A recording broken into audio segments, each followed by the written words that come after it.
안녕하십니까. 매일 아침 조간신문의 주요 기사를 딱딱 풀어서 해석해드리는 조간딱풀 6월 10일 월요일에 인사드립니다. 오늘 아침 신문의 일면 톱 기사는 다 똑같습니다. 대북 학생기 6년 만에 재가동했다는 기사입니다. 조중동 기사를 같이 보여드리겠습니다. 북한 오물에 대북 학생기 6년 만에 가동, 그리고 대북 학생기 6년 만에 켰다. 남북 강대강 대북 학생기 6년 만에 재가동. 8일 밤에 풍선 330개가 또 남쪽으로 내려왔습니다. 3차 도발이죠. 오물을 매단 풍선입니다. 대통령실에서 그래서 긴급 NSC 회의를 개최를 했고 어제 육해공군 모든 부대가 비상근무에 들어갔습니다. 그리고 확성기, 북한이 가장 두려워하는 확성기 방송을 시작을 했습니다. 그러니까 북한이 어젯밤에 또 오물을 살포를 했습니다. 정부에서는 국지적인 무력 충돌도 배제하지 못한다. 자, 이렇게 일단 경각심을 일깨우고 있습니다. 좀 초긴장 상태로 접어들었는데 상황 관리를 잘 해야 될 것 같습니다.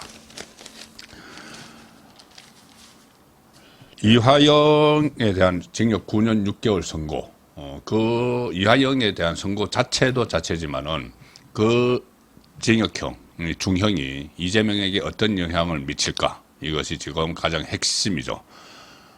일단 이화영 재판에서 대북 송금, 북한으로 돈을 800만 달러를 보낸 것이 결국은 이재명의 방북 계획과 연결이 돼 있다. 그리고 이재명과 무관하지 않다. 그런 것은 확인이 됐고, 그러니까 법원이 인정을 했고 1심 판결에서 나머지 이제 핵심 쟁점은 그런 사실을 이화영이 이재명 경기도지사에게 당시 평화부지사인 이화영이 보고를 했느냐 문제인데, 이건 뭐 누가 봐도 명약관화한 겁니다. 평화부지사 북한 관련 일을 하라고 새로 자리까지 만들어서 앉혀놨는데 왔다 갔다 하면서 그 김성태와 만나고 또 북한 사람들과 만나고 이 돈을 주고 하는 과정을 경기도지사에게 보고하지 않았다, 이렇게 우기는 자체가 정말 가관인 거죠. 그렇지만 법적으로는, 법리적으로는 그렇게 해서 이제 버티는 겁니다. 자, 그런데 일단 이재명은 관련해서 공범이기 때문에 이번 주에 기소를 할 것 같은데 일단 불구속 기소 쪽으로 가는 것 같습니다. 모든 언론이 지금 그쪽에 초점을 맞추고 있는데 조선일보 1면 정치면 기사, 그리고 중앙일보 3면 기사입니다. 검찰 이재명 대북 송금 의혹 이번 주에 기소를 하고, 이재명 대북 송금 800만 달러 3자 뇌물 기소 유력, 그리고 이화영 이재명에 17번 보고했다. 이것이 검찰의 입장이고, 이재명은 아니야, 대북 사업 나 몰래 추진한 거야. 검찰은 결정권자 이재명이 몰랐을 리 없다. 이 대북 사업 위해서 이화영 부지사로 임명을 했고 쌍방울의 방북 비용을 대납토록 했다. 그래서 제3자 뇌물 외국환법 위반 적용을 하겠다는 건데, 이재명은 그런 거 내가 부탁한 적이 없다. 조폭 출신 부패 기업가, 이렇게 몰아붙입니다. 자기가 전화를 해서 통화를 하면서 돈을 대신 내줘서 고맙다, 이렇게 이야기하더라고 김성태는 이야기하는데, 이재명은 김성태에 대해서 조폭 출신 부패 기업가, 김성태 전혀 몰라. 이화영에게 대북 사업 과정 보고받은 바 없다. 돈이 100억 원대가 왔다 갔다 하는데 그걸 자기가 몰랐다면은 바보인 거죠, 바보. 그 밑에 평화부지사가 알아서 다 막 하는데 자기를 북한에 보내려고 하는데 그걸 모르고 있었다. 그거는 무능한 겁니다. 그런데 그럴 가능성이 없죠. 없으니까 지금 거짓말을 하고 있는 걸로 봐야 되는 겁니다. 대북 사업 나몰래 추진. 쌍방울 대북 그 불법 송금 사건 수사 중인 검찰이 이번 주 중으로 이재명을 기소를 할 것으로 알려졌고, 이화영이 중형이 선고되자 두 사람을 공범으로 보는 검찰이 이 대표 기소 준비에 속도를 내고 있다. 이재명이 받는 혐의는 제3자 뇌물, 외국환 거래법 위반, 남북교류협력법 위반, 이 세 가지입니다. 검찰은 이 북한 돈을 주는 이런 과정이 이재명에게 보고가 됐고 사실상 이재명의 승인하에 이루어졌다고 보고 있다. 뭐 구도를 보면 이건 뻔한 일이죠. 뻔한 일입니다. 그런데 법리적으로 지금 버티고 있는 겁니다. 검찰은 작년 9월에 이재명의 구속영장을 그때 청구를 했었죠. 유창훈이 기각을 한 그 구속영장에서 검찰의 입장은 이겁니다. 이화영 씨가 최소 17차례 대북사업 경과를 직접 보고했다. 또 이재명이 2019년 북한과의 협약 체결 후 김성태와 통화하면서 김 회장님 고맙습니다. 돈을 대신 내줘서 나 북한 가려고 라고 했다는 내용도 영장에 담았죠. 이재명은 보고를 받은 적 없다. 이렇게 지금 발뺌을 하고 있습니다. 이렇게 이 보고를 받은 적 없다. 부인을 하고 하면은 보통 일반 사범은 구속영장을 바로 청구를 하죠. 구속영장을 청구를 해서 부인을 하면은 증거를 인멸할 수가 있으니까는 증거 인멸 우려해서 바로 구속영장을 청구를 합니다. 그리고 이재명은 그때 대북 송금 가지고 한번 구속영장이 청구가 됐었죠.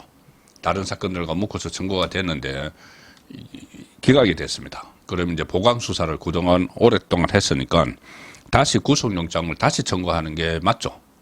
그런데 지금 이 총선이 끝나고 나서 갑자기 이재명에 대한 구속영장, 구속 이 말조차 좀 하기를 꺼려하는 언론들도 그렇습니다. 언론들도 이게 당연히 구속영장을 재청구해야 되는 이 사안인데 구속영장보다는 그냥 불구속 기소하는 쪽으로 추가 기소하는 쪽으로만 잘 이렇게 몰아가고 있습니다.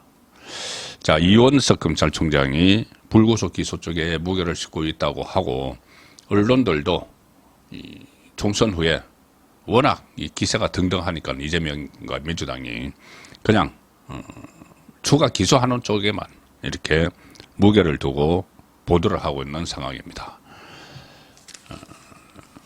지금 제가 계속 말씀드리는 대로 민주당이 아예 이 검찰 조직을 사건을 조작하는 그런 집단으로 매도를 하고 있고 검찰청을 아예 없애버리겠다고 하는데도 검찰은 이렇게 어떻게 보면은 이 법대로 처리하지 못하는 그런 상황이 이어지고 있습니다.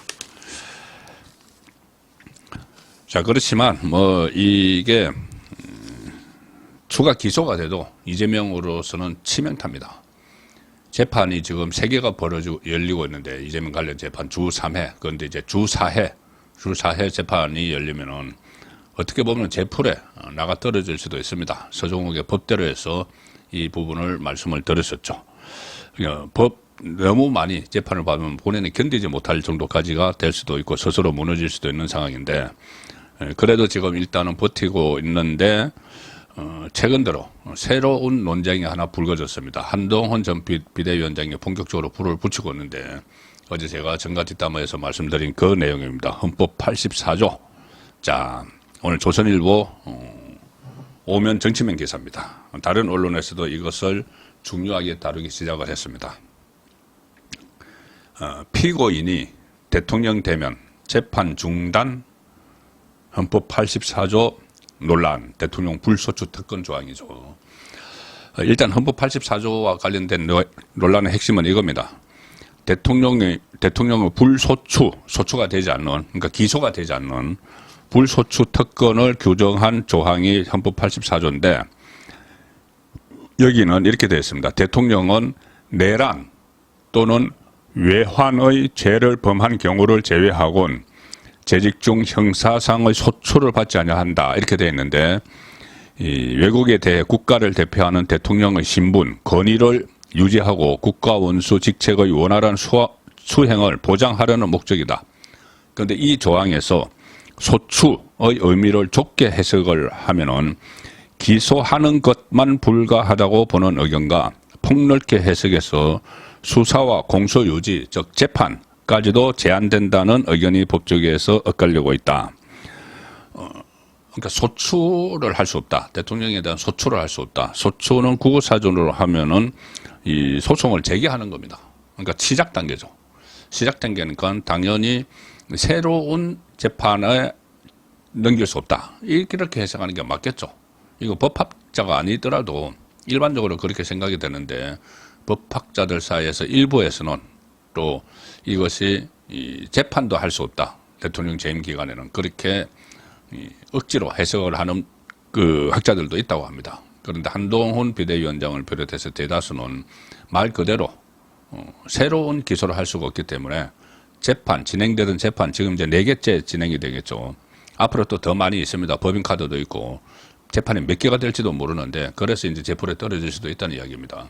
어쨌든 그 재판들이 만약에 이재명이 대통령이 돼도 재판은 진행이 되고, 이재명의 지금 최대 전략은 대선 때까지 대법원 확정 판결에 나오지 않도록 하는 것이죠. 그래야지 피선거권이 박탈되지 않고 그대로 대통령이 되면은 모든 것을 셀프 사면해버리려고 하는데, 그래도 대통령이 돼도 대법원 확정 판결이 안 나와서 대통령이 돼도 계속 재판이 진행돼서 임기 중에 대통령이 그 대법원 확정 판결이 되면은 선거법이나 정치자금법 같은 경우는 벌금 100만 원 이상, 그리고 일반 형사사건은 집행유예형 이상, 그러면은 모든 게 다 날아가죠.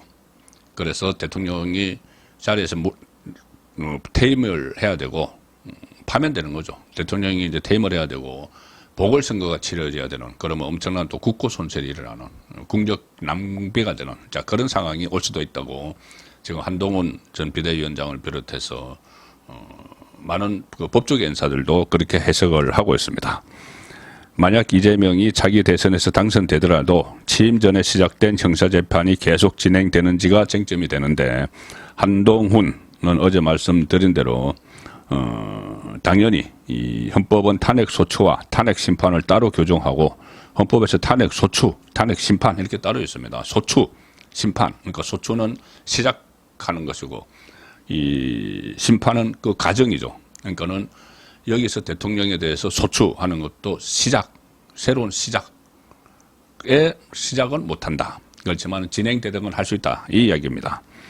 대법원도 또 형사소추, 형사소송을 용어상 구분을 하므로 헌법 84조의 소추란 소송 제기만을 의미하는 것이다. 그래서 이미 진행 중인 형사재판은 피고인이 대통령이 된다고 해서 중단되지 않는다. 자, 이렇게 이야기하는데 그게 아니다. 재판도 중단된다. 뭐 이렇게 이야기하는 사람도 있습니다. 그렇지만 어떤 경우라도 대통령이 취임하더라도 재판이 계속 진행됨을 전제로 하면은 대통령이 재임 중 집행유예 이상의 유죄가 확정된다면은 대통령직을 상실한다는 점에는 학자들 간의 이견이 없었다. 자, 그래서 이 새로운 논쟁입니다. 이재명은 대통령이 돼도 어차피 얼마 하지 못하고 이 새로운 보궐선거가 또 치러져야 된다. 이 점이 확산되면은 민주당에서도 계속 이재명을 끌고 같이 갈 수는 없겠죠. 손절을 하려고 할 텐데. 그런데 지금 당장은 이제 이화영 재판이 나오고 하니 당장은 이재명 방탄을 위해서 이런저런 시도를 시작했습니다. 동아일보 사면기사입니다. 이화영 1심 판결에 민주당 검찰 수사 특검 하겠다. 여당은 이재명도 유죄다. 민주당은 검찰 조작 수사 특검 당론 추진. 그 바로 그거죠. 대북 송금 사건을 수사했던 검찰청 검사들을 특검이 수사하겠다. 어처구니 없는 그런 식으로 방탄을 합니다. 만약에 그 특검법에 대해서 윤석열 대통령이 거부권을 행사하면은 이번에는 검사들을 몽땅 탄핵하겠다. 검사장, 수원지검장부터 쭉 다 탄핵하겠다. 이렇게 얼음장을 놓고 있는 상황인데, 자, 이화영 재판이 중형이 나왔고 이재명은 다시 위기에 빠졌는데 이 상황에서 이재명은 사흘째 침묵을 하고 있습니다. 오늘 무슨 목소리를 낼지는 모르겠지만은 주말에 계속 이 이야기에 대해서 이 판결에 대해서 아무런 반응도 안 냈습니다. 이재명은 해당 판결 이후 언급을 자제하면서 대응책을 고심하고 있는 것으로 알려졌다. 당 차원에서도 유죄 선고 당일 논평 외에는 공식적인 반응을 내놓지 않고 있다. 뭐 떨고 있다. 아니면은 뭔가 또 계략을 짜고 있다. 그렇게 봐야 되겠죠. 법원 판결에서도 뭐 민주당은 억지로 그렇게 이야기합니다. 대표와의 공모, 대표 지시에 대한 내용이 없었다. 당에서 언급할 사안은 아니다. 그런데 그 판사가 이재명에게 보고 여부는 이 사건과 관련이 없기 때문에 판단을 안 했다. 그 이야기했지만은 곳곳에 이재명에게 이화영 경기도 평화부지사가 포괄적으로 대북 정책을 보고를 했다는 내용도 들어가 있고, 김성태가 이재명이 전화해서 고맙다고 하더라는 말을 했는데, 그래서 이재명이 다 알고 있었다는 그 진술을 했는데, 그런 김성태의 진술에 신빙성이 있다, 이렇게 재판부는 덧붙였죠. 그것이 결국은 이재명이 몰랐을 리 없다. 재판부도 그렇게 들어가 있습니다. 그런데 그걸 해서 무시하는 거죠.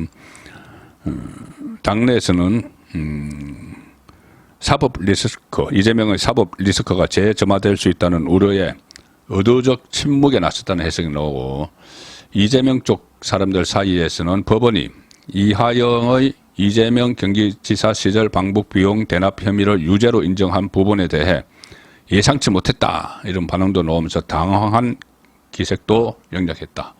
이재명은 일단 침묵 무대에 들어가 버렸다. 자, 이 상황까지 정리를 해드렸는데, 이재명 방탄을 위해서 민주당은 지금 별별 행위를 다 하고 있습니다. 중앙일보 6면 기사입니다. 22대 국회 거야 독주, 법사위 정청래, 가방이 최민희, 11개 상임위원장 오늘 선출 강행, 야당 상임위원장 단독 선출 방침, 탄핵안, 특검법 속전속결로 처리할 것, 상임위원회별 국정조사, 청문회도 추진태세. 자, 그냥 거칠 게 없습니다. 국회 원구성 협상 본인들이 갈래를 깨고 법사위 운영이, 과방이, 법사위는 검찰과 법원을 관할을 하죠.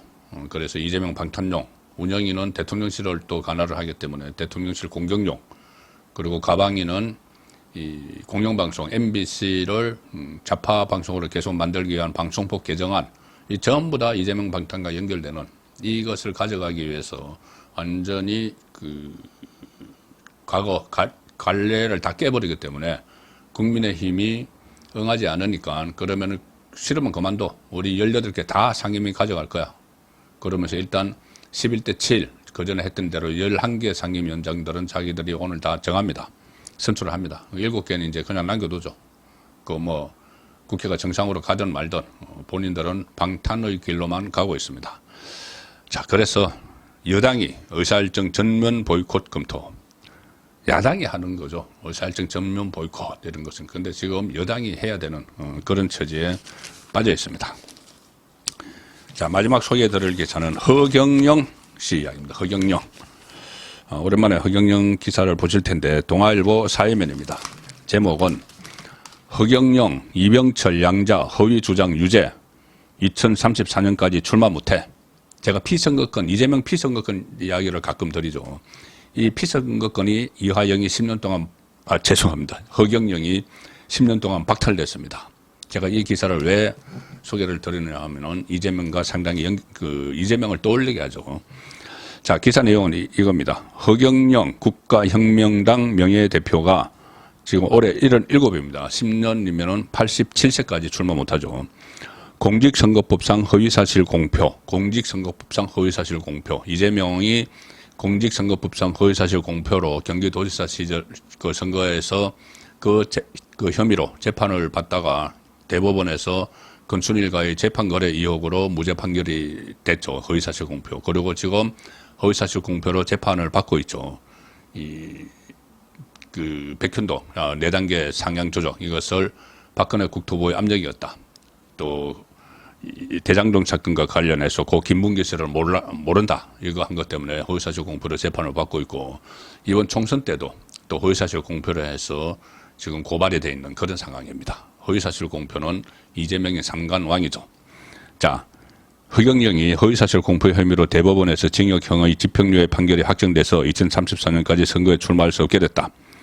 징역 2년에 집행유예 3년이 확정이 됐는데, 2022년 20대 대선 당시 TV 방송 연설에서 이렇게 이야기했죠. 허경영 씨가, 나는 고 이병철 삼성그룹 회장의 양자이고 박정희 전 대통령의 비선 정책 보좌역이었다.